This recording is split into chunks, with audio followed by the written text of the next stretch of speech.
Good evening, all. Hi, I'm Shival Kathe, an IIT Delhi graduate with over 10 years of teaching experience into IT, JEE Mathematics, and a mentor to hundreds of students. आज का हमारा topic of discussion बहुत ही interesting है.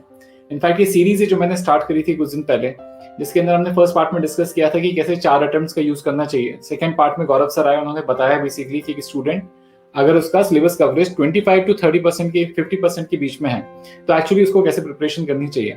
और आज उसी series का हमारा थर्ड पार्ट है, जिसके अंदर हम ये डिस्कस करेंगे बेसिकली कि अगर आपका सिलेबस कवरेज 50% से 70% के बीच में है तो आपकी क्या स्ट्रेटेजी होनी चाहिए अभी से लेके मैथ तक की.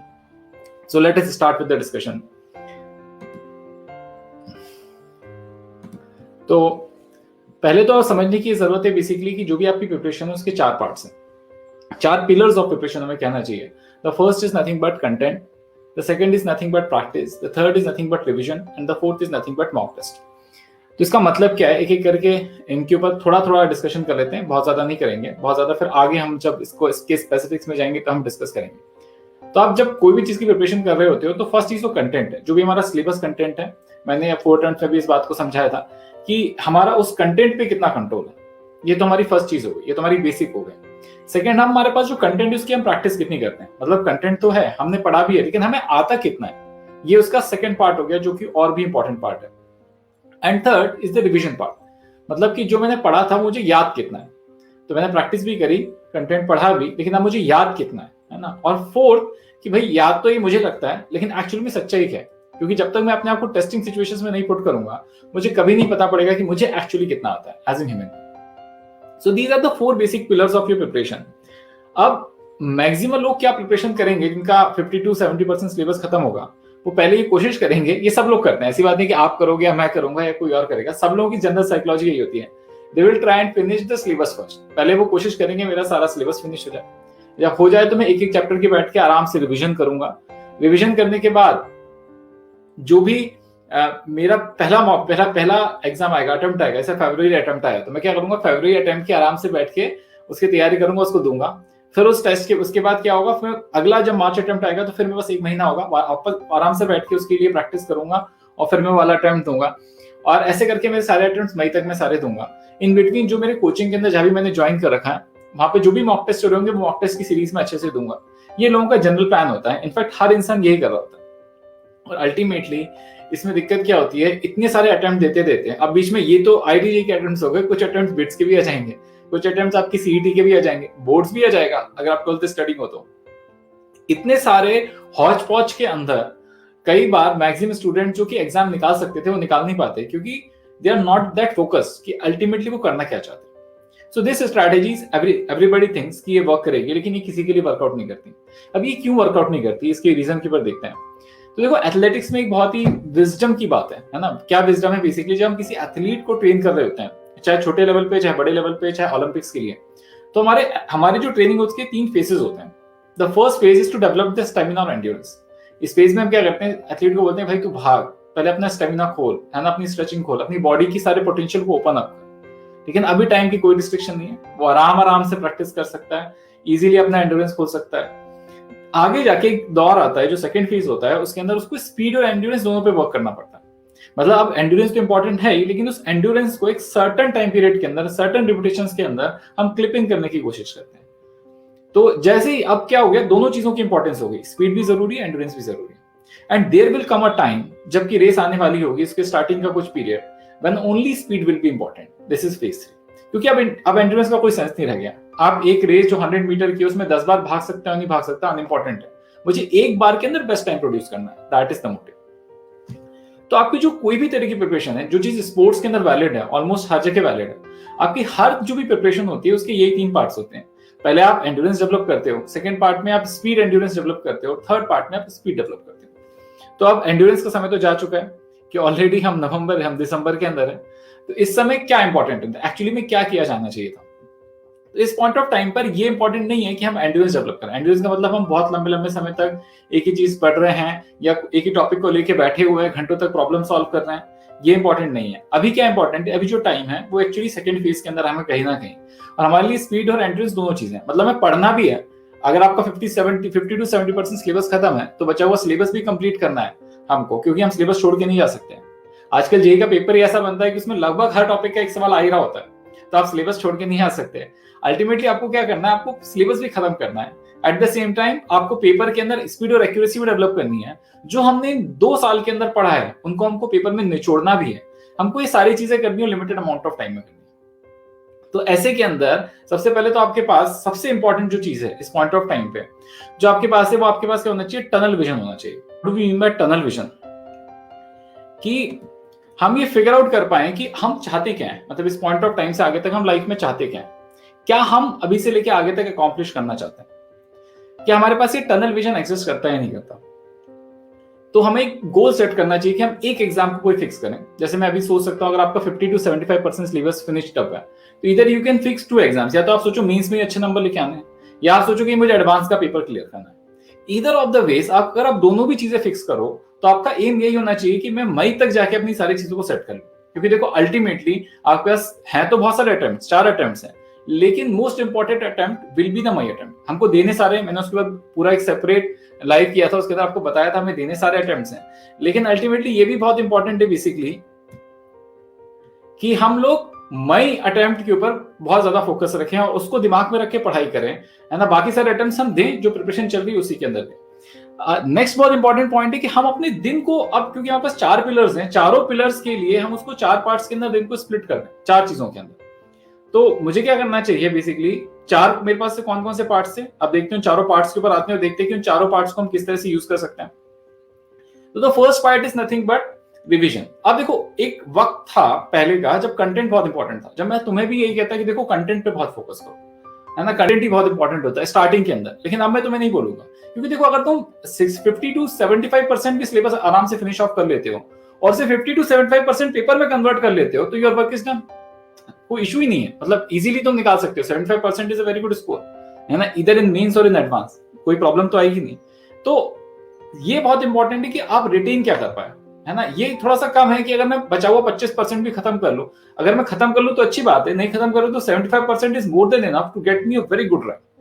सबसे पहली इंपॉर्टेंट चीज क्या है कि रिटेंशन इज वेरी इंपॉर्टेंट, मतलब मुझे कितना याद रहा। तो मैंने पहले भी बोला था, कल गौरव सर ने ही बोला था, आज मैं वापस आपको ये कह रहा हूँ कि you should make compendiums. Still if you do not know how to make compendiums, go to प्रागवी चैनल, वहां एक सेपरेट वीडियो है कंपेंडियम्स कैसे बनानी चाहिए। अगर आपको फिर भी नहीं समझ में आता है मुझे आप बताओ, मैं उसके बाद वापस से एक लाइव ले लूंगा जिसके हम कंपेंडियम बनाना फिर से सिखा देता हूँ, है ना। अब कंपेंडियम तुमने बना लिए, है ना, अब करना क्या चाहिए, रोज सुबह उठ के सबसे पहले तुम्हें कंपेंडियम पढ़नी चाहिए 1 घंटा बैठ के। तो अगर तुमने सही तरीके से कंपेंडियम बनाए होंगे तो एक शीट ऑफ पेपर के अंदर तुम्हारे पास पूरा एक टॉपिक होगा। तो उसको पढ़ने में, जब आप रोज पढ़ रहे हो, शायद पहली बार पढ़ने में 5 मिनट लगे, बट अल्टीमेटली पढ़ने में 1 ही मिनट लगेगा। और अगर 1 ही मिनट लग रहा है एक चीज को पढ़ने में, तो तुम क्या करोगे, अगर तुम्हारे पास मान लेते हैं कि 30 टॉपिक्स मैथमेटिक्स में, 30 फिजिक्स में, 30 केमिस्ट्री में, ठीक है ना, अगर इतने हैं बेसिकली, और तुमने 90 पेजेस के भी बना लिए, तो 1 से 2 आवर के ना तुम्हारी कंप्लीट रिवीजन पूरे सिलेबस की हो जाएगी। तो ये सुबह सबसे पहले उठ के सुबह करना चाहिए, क्योंकि देखो अगर आप बिजनेस करने निकले हो तो मेन चीज क्या है, मेन चीज ये नहीं कि नफा कितना होता है, मेन चीज ये कि नुकसान नहीं होना चाहिए। So it is very important at this point of time to do not just think about कि भाई मुझे फायदा कितना हो रहा है ना, मुझे सबसे पहले सोचना चाहिए मुझे नुकसान नहीं होना चाहिए। तो जो मैंने पढ़ा वो मुझसे, मेरे पास से नहीं जाना चाहिए, मेरे पास रहना चाहिए। तो मैं उसे 1 या 2 घंटे दे रहा हूँ। आप कुछ लोगों ने कंपेंडियम नहीं बनाए होंगे तो उनका ये 1 या 2 घंटे फाइल के 3 घंटे में चला जाएगा, क्योंकि उनको बनाने चाहिए। यस, बनाने चाहिए इस पॉइंट ऑफ टाइम पे। अगर आपने बहुत लंबे लंबे नोट्स बना रखे तो उसे सिंगल पेज में कन्वर्ट करो, क्योंकि तुमने जो पूरा ग्रंथ लिख रखा है 200 पन्नों का, उसे तुम कभी रिवाइज नहीं कर पाओगे। अब मैं चाहता हूं कि आप हर दिन उस चीज को रिवाइज करो जो आपने पढ़ रखा है। Second very important idea is to recall things. मतलब मैं बैठा हुआ हूं, मैं एक शीट ऑफ पेपर लूं, रिकॉल करने की कोशिश करूं कि मुझे क्या क्या दिमाग में आ रहा है उस टॉपिक के बारे में। रैंडमली बैठ गया, रिकॉल करने की कोशिश करी, या टाइम सेट कर लिया, उसमें रिकॉल करने की कोशिश करी। So it is very important to recall things. Third, तो ये हमने बहुत 2 इंपॉर्टेंट पॉइंट्स कवर अप करे। अब next important thing is, the important point is nothing but मॉक्स। तो इस पॉइंट ऑफ टाइम पे अगर आपका 50 to 60% सिलेबस खत्म हो गया है तो I will highly recommend you to write mocks. तो अब तुमको मॉक्स बहुत सारे लिखने चाहिए, है ना। तो जनरली इस पॉइंट ऑफ टाइम पे अगर आप दिन के अंदर 1 मॉक लिखते हो, है ना, तो that is more than enough, क्योंकि आपका 50 to 75% सिलेबस भी खत्म हुआ है। आपको रिवाइज भी करना है ना, आपको नई चीजें पढ़नी भी, आपको रिवाइज भी करना है, आपको पुरानी चीजों की प्रैक्टिस भी करनी है। अब मॉक टेस्ट लिखने से कुछ नहीं होगा। जैसे कुछ लोग क्या करते हैं, मॉक टेस्ट कैसे लिखते हैं, 20 सवाल अभी कर लिए, 20 सवाल दोपहर में कर लिए, 20 सवाल शाम को कर लिए, ऐसे मॉक लिखने में कोई फायदा नहीं है। आप मॉक लिखो सिस्टमैटिकली, जैसे आप एग्जाम में बैठ के लिखते हैं। पूरा फुल सिलेबस पेपर लो, उसका टाइम सेट करो, टाइम सेट करने के बाद आप उसको लिखने बैठो। इत्मीनान से बैठ के पूरा मॉक लिखो 3 घंटे के अंदर। लिखने के बाद आप 1 घंटा दो प्रॉपर चेक करने के अंदर मैंने क्या एरर्स करी, क्या गलतियां मुझसे हो गई, जो क्वेश्चन मुझसे नहीं हुए उनको वापस से रिट्राई करो, फिगर आउट करो कौन से टॉपिक्स को रिवाइज करना है, फिर से फिगर आउट करो कौन से टॉपिक्स नहीं पढ़ रखे हैं, जिनसे क्वेश्चन बहुत आ रहे हैं, जिनको मुझे जल्दी पढ़ लेना चाहिए। तो एक स्ट्रैटेजी बनेगी, आपको क्लियर दिखाई देगा कि यार कल फिर अगर मैं मॉक लिखूंगा तो अगर आज के दिन में मैं इतना कर लेता हूं तो मुझे 5 नंबर एक्स्ट्रा मिल जाएंगे या 10 नंबर एक्स्ट्रा मिल जाएंगे।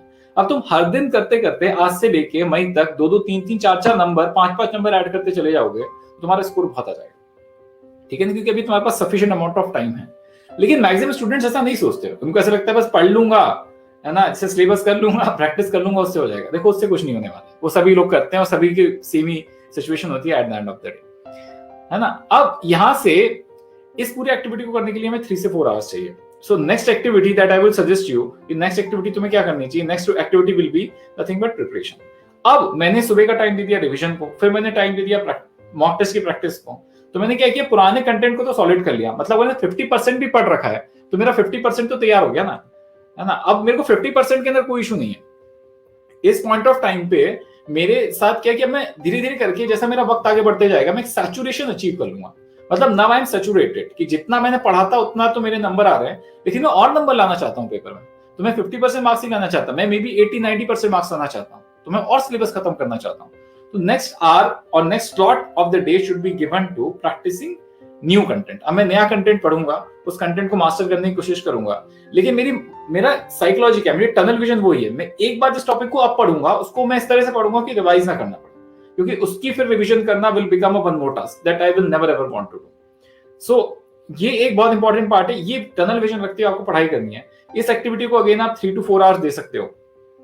Then one more slot of 2 to 4 hours per day should be dedicated to practice, है ना। अब इसके अंदर क्या करोगे आप, इसके अंदर तुमको ये करना चाहिए बेसिकली कि आप फिगर आउट कर लो, आप मेंस की प्रिपरेशन कर रहे हो, एडवांस की प्रिपरेशन कर लो। मेरे ख्याल से इस पॉइंट ऑफ टाइम तक हर स्टूडेंट को फिक्स कर लेना चाहिए। इवन इफ यू फिक्स कि मैं सीईटी कर रहा हूं, it is good. Even if you fix मैं बिट्स कर रहा हूं, that is also good. Even if you fix मैं बोर्ड एग्जाम कर रहा हूं, that is also good.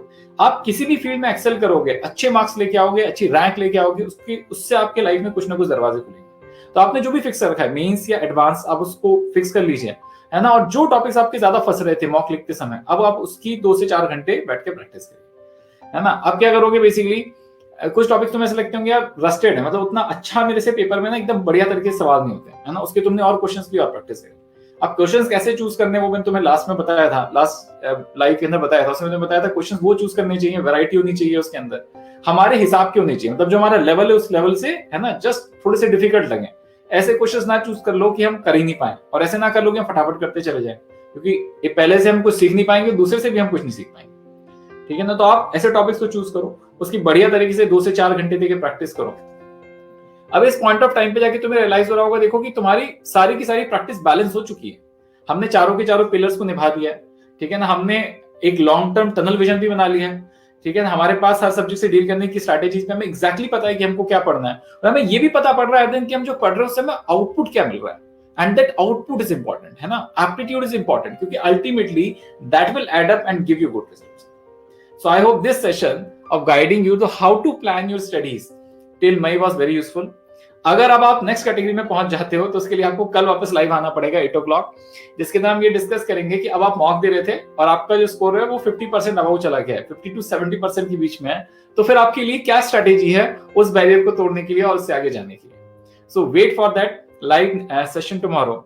Now even after this session you think that you are still in need of one-on-one session, कि आपको ऐसा लगे कि यार मैं आपके साथ बैठ के आपकी पूरी स्ट्रैटेजी बताऊं, आपको बताऊं कि कब टॉपिक आपको कब पढ़ना चाहिए, इसको कैसे एग्जैक्टली प्रिपेयर करना है, अगले वीक का टारगेट क्या होना चाहिए, पहले हमें किन चीजों को मास्टर करने की कोशिश करना चाहिए, आपके अगर कुछ फियर्स है और एस्पिरेशंस है उनको हम मैच कैसे करें, उनको हम उन चीजों को हम एरेडिकेट कैसे करें फियर्स को, और आपके एस्पिरेशंस को पूरा कैसे करें। अगर इसके ऊपर आपको 1-to-1 मेंटरिंग चाहिए तो you can book a session on www.trikvi.com।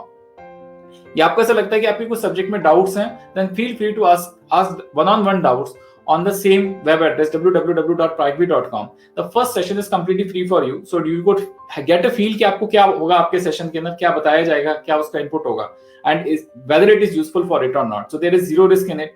You should book a session and get ahead in your race towards IIT JEE. There is only one thing that we will say that we will give you the attention that you need. See you tomorrow at 8. Thank you.